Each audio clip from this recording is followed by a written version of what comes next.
All right, it's the 10-year anniversary of the first title of the Big Three era. And to talk about it, we are joined by Joel Anthony. Joel, thanks so much for taking some time to come on the pod. Uh, I want to discuss what led you to becoming the GM of the Montreal Alliance here in a minute. First, let's go back to those 2012 finals against the Thunder. You guys won in 5 games, but I don't think a lot of people really remember just how competitive that series was and the fact that you guys did lose game one. Before winning, those next 4 games, what do you remember about that first loss, and what was said in that locker room amongst you guys as players and coaches that might have helped you guys win that series? After that loss, I think there was no panic. I won't say no concern because obviously this was the finals. There was just an understanding within that group that we just had to get one. That was the biggest thing. Like we just had to get one. They got this one at home. That's fine. We're okay. We're still in a good situation, and all we had to do is get one. And so just we switched our focus, short term memory, obviously, and obviously focused on what we had to do in terms of making some changes, some adjustments, and we're able to take care of business in game two. And but that was really the biggest message. Is just that we just need one. We're fine. We've been here before, and it was just about executing from there. And going into that series, a lot of people were picking OKC, right? You had young Durant, Westbrook, James Harden.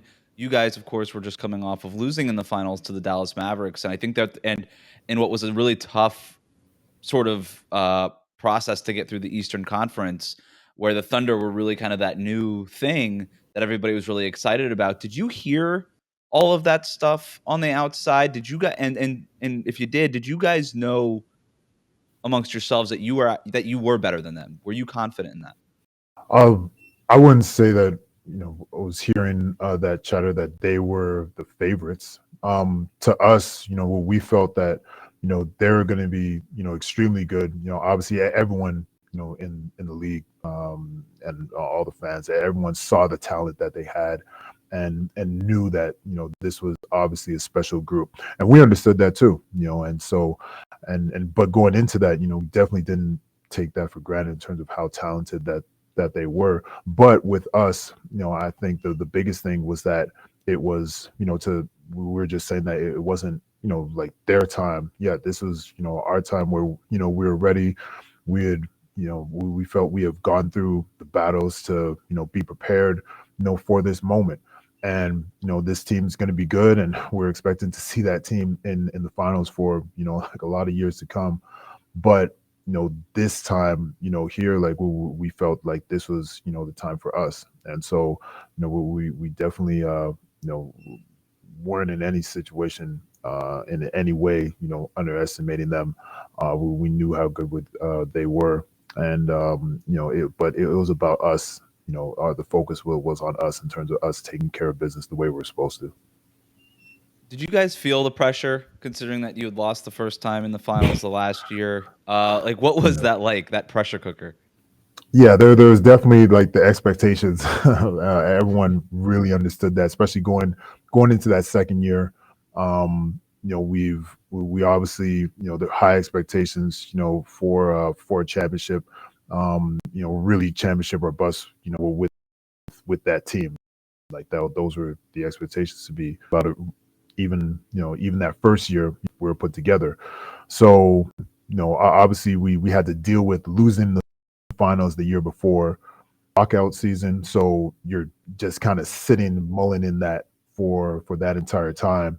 And then once we got into the season, we knew that there was going to be extreme pressure for us. I wouldn't say it was the type of pressure though that you would want in terms of understanding you have to be competitive because there's consequences if if you're not able to win, you're not able to deliver. And so I would say we felt that, but not in a way that it would affect us negatively. You mentioned some of the consequences there and how that, the team could have broke up. Like that's something that you guys felt that, that big three experiment, had you guys not beaten OKC in those finals, that could have been it. Like, how different do you think the team looks the next year if for some reason you guys aren't able to pull that off in 2012? Yeah, well, we really have no idea. We have no idea what's going to happen. And I think, I also understand the league that nothing is promised. So there's no guarantees, even though, outside of, contracts being guaranteed, but like where you're going to be, if you're going to be with that team, like that's never given, regardless of who you are. We've seen it countless times throughout the years within the league. And we understood that was no different with us, that, that there easily could have been, other changes, different personnel changes that could have been made if, we as a group, we're not able to get it done. So, there's definitely an understanding of that collectively. And like I said, I feel that, had us more locked in, more focused in terms of what we needed to do to be ready, for once we were able to be in a situation where we're back in the finals. So you guys win Game 5 in Miami. You win the finals. The whole party's there. Well, where's the after party after that game? Tell me about that night immediately after winning Game 5, winning that championship. What's your memory from that time? I remember how the rush of emotion when the clock finally went down, and you finally saw the zeros on the clock, and then the confetti and everything starts coming down. Family starts coming onto the court. It was you start having all those emotions from everything that through. All of it just kind of comes rushing back, and it happens all at once. It's just like literally this wave of emotions that's just coming through, like, and it goes on all the way through, like when we go on the podium and we're able to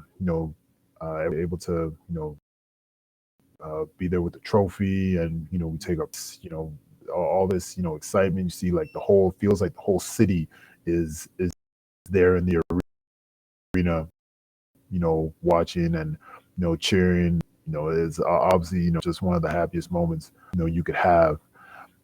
Then in the locker room when we're with each other, and then that's a whole moment right there.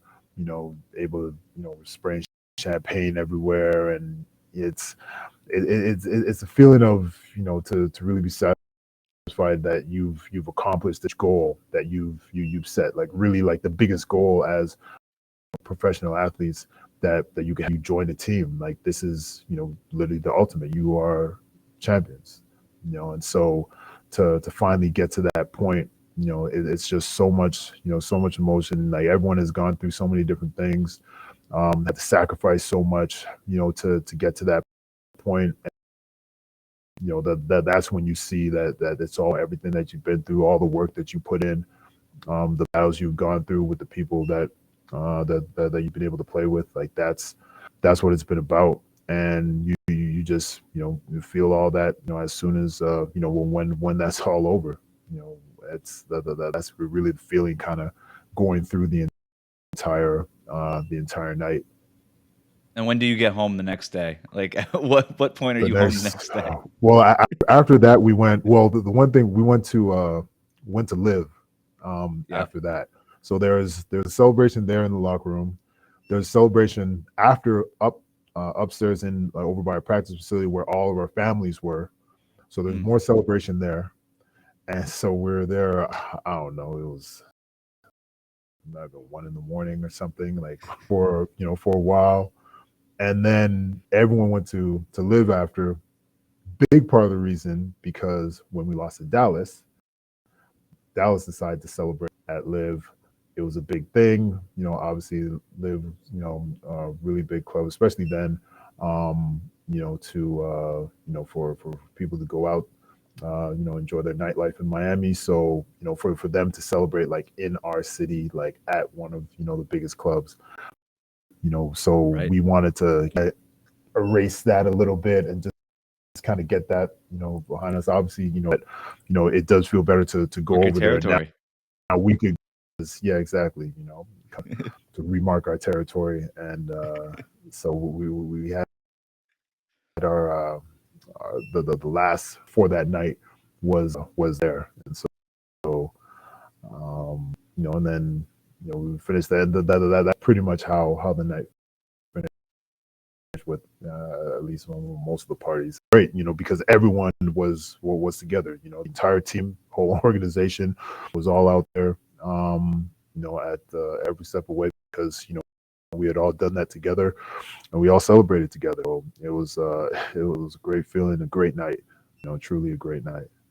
And for you, you started 51 games for the Heat that season. Playoffs, things change. Chris Bosh gets hurt in Game 1 against Indiana in that second round series, and then Spoelstra eventually sort of tilts his lineups to go smaller, right? And he starts Shane Battier at forward and all that stuff. What do you remember about Spo's decision, and what did he tell you guys when he made that change? And then obviously Chris Bosh comes back and he starts playing at center. He starts at center, and that small ball kind of change really, I think, is sort of what tilted the NBA Finals in a way that you guys were able to win in 5 games. What do you remember about that, and like the specific adjustments that you guys had to make to do that? Yeah, it was obviously it was a great adjustment for us. We when CB came back in Boston, Mhm. at the end of the Boston series, and especially the way he came back, hitting those big clutch threes in the corner. It was really like Spo obviously realized that this is something that with him back there, we had more of the versatility that we'd be able to use to our advantage, and obviously to finish out that since in the next one. And with OKC, it definitely helped a lot, because at that point we had Shane was guarding Kendrick Perkins, and with CV now dealing with Ibaka, we were able to play small with the rest of our guys, Braun, and Mario. So we were able to have a really good offensive lineup, and we weren't like completely getting weren't getting hurt as badly from playing small ball, and so it was something that it was actually a huge advantage for us, because defensively we were still able to stops and rebound. So it was it was something that also that when you go small, it's something that has to be done collectively, and everyone was really together to be able to do that. Obviously in terms of what you're giving up size, so you have to be able to band together. The guys like did a great job of that. So it really was a great adjustment, and you've seen since then how big small ball within the league. Were you surprised that they didn't stop playing Kendrick Perkins as much when you guys went small and were clearly had that advantage? I was a little bit surprised, but you know, the, hindsight 2020. You could say, Sure. well, they should have changed and gone a different way, but Kendrick was a big part of that team, and his physicality and what he's able to bring is part of the reason that they're there in the finals. So I think going continue to stay with them was a decision that it could work in your favor. It could not. You would have thought at some point there would have been a bit more of an adjustment for it, but it's we'll never know at this point. But yeah, it was something that you thought may have changed, but like I said, they got there with that same group, playing playing that way. So that's just a decision that they have to go with. So you're in your first season now as GM of the Montreal Alliance, which is a new team to the CEBL this season. Kind of tell me, how did you become to be the GM of this team? So it started about 2 years before. I just recently retired, and so not sure exactly what I was going to do after with ball. Um, and so I heard about the league the year before. So my last year playing, I heard about the league, hearing about it starting up, and going into my retirement. I The Hamilton Honey Badgers were their GM was one of my former teammates, Jermaine Anderson, and so he's like, look, like I want you to, come by, like maybe help out with the guys, maybe do some assistant coaching. Like I was kind of looking into some things coaching wise. I'd worked with the Players Association in their coaching program and trying to figure out what I wanted to do after. And so it just kind of worked out that I ended up being with that team for those next two seasons, helping out as in coaching, player development, and but I, from being there and kind of shadowing a little bit, our GM, I really wanted to look into the front office. That was something that was definitely an interest to me, and I was. I was really looking forward to an opportunity to find different ways to get in there. I wasn't sure what was going to happen, and so when the Montreal team was announced, I had a conversation with the commissioner, and I said that I really wanted to be involved, and we were going to work to see in terms of um, what way that would be possible, and they were really after a while really pushing for that GM role because it was something that had that was given to so some different players throughout throughout those years. Jermaine Anderson, who I played with, Javon Shepard, one of my former teammates as well, was a GM the year before, um, and Jermaine Smalls, who had played but had been coaching for a while, was GM and coach. So you're having like a lot of former players that were getting opportunities, for these GM roles, and so it was something that just worked out really well. Obviously being from Montreal, having a chance to go back to the city that I was born and raised in is huge, and the personal aspect of it. That's where this truly does mean something for me to be able to do something like this in the city is something that I couldn't pass up on. So I was really excited to finally make the decision to accept the job as general manager. Yeah, who knew that 2012 Heat team had 2 GMs on that roster between you and James Jones with the Phoenix Suns. Did Yeah. you did you like, even when you were playing, did you ever think about a front office role? Because you mentioned coaching before, but did you ever think about a front office role? No, no. I didn't. Honestly, like I thought probably later on in my career, I thought maybe something coaching player development because as a vet, especially once I got to Detroit, working with a lot of the young guys, like really because like that's where I really had like more of a veteran role, and that's kind of started to tweak my interest a little bit. Mhm. I've had people say like, hey, like when you're done, like just I know you're not done yet, but just maybe keep your thoughts open to possibly joining a coaching staff or like getting involved in some type of way. And so, but the front office wasn't something at the time I had thought too much about. And as just as I was wrapping up playing, I knew I was going to have a couple more years. I was going to play at least still playing, feel good about myself on the court. I I started to think a little bit about it, but honestly, like didn't really see it at first. But it's just something that really developed organically. Honestly, it's just as I was going through the process, it went into coaching, then started to morph into different front office roles, looking into scouting, and it. I was just fortunate to be in this position now. To that there was an opportunity like this. Last question from me.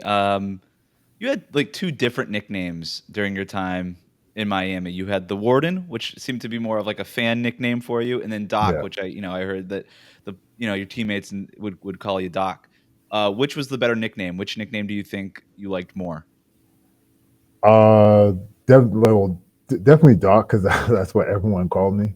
So nobody in Miami called me Joel except for like maybe some people in the front office. So like Pat, our GM, and Andy Ellsworth, like pretty much, people in the front office were probably the only ones that called me Jock. But every teammate that I had in Miami, all the coaches, like everyone, and so even people that they knew, so friends. So if I was in Miami and I heard like Doc, like I knew it was someone that like I either played with or was involved with, or at least were friends of people that knew me, because that's all anyone called me.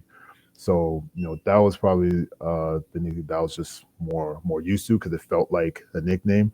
The Warden was more. I appreciated it a lot because it was something from the fans.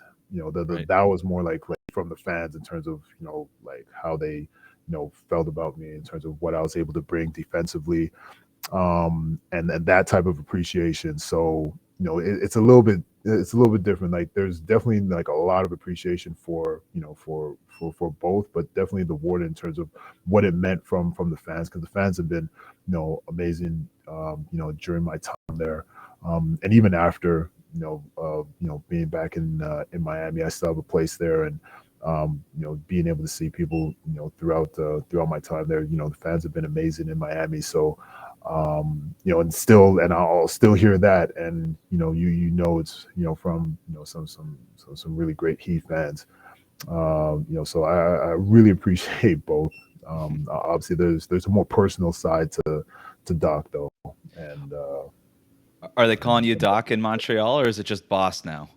yeah, it's a little different. Everyone it's funny in Montreal. It's Mr. Anthony. Mr. Anthony. Very very respectful. So it's a little bit different. Going into meetings and meeting different people outside the city, and that's what um, you're always hearing. Yeah, but no, I don't think anyone really knows. Like too many people outside like don't really know me as Doc, or know even that's my nickname. If someone heard it, they'd be like, "Who are they?"